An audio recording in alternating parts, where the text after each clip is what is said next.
Hi guys, let us now solve the second bit of first problem. Here they have given two equations again, and we will assume this as first equation and this as second equation.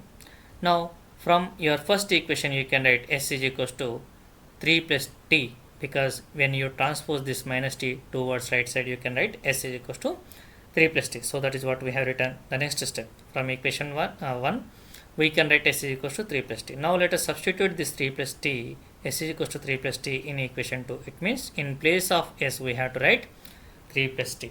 So then we will get like this as shown here on the screen.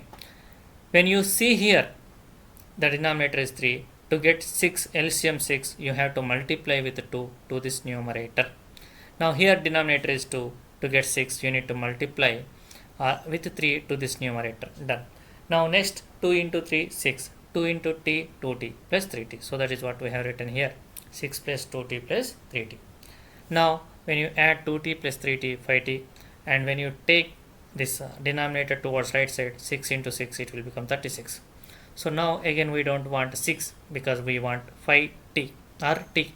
So we will transpose this 6 this side, then you will finally reach to the value of t. So how much? T is equals to 6. Therefore we finally got t value 6. Now with the help of this t, if you substitute this t in equation 1, so you will get s is equals to 9. See here, s minus t is equals to 3. That is what equation 1. So in place of t we have written 6. So finally we got t is equals to 6 and s is equals to 9. Hence these are the solutions of the given pair of linear equations. Hope you got good clarity. Thanks for watching.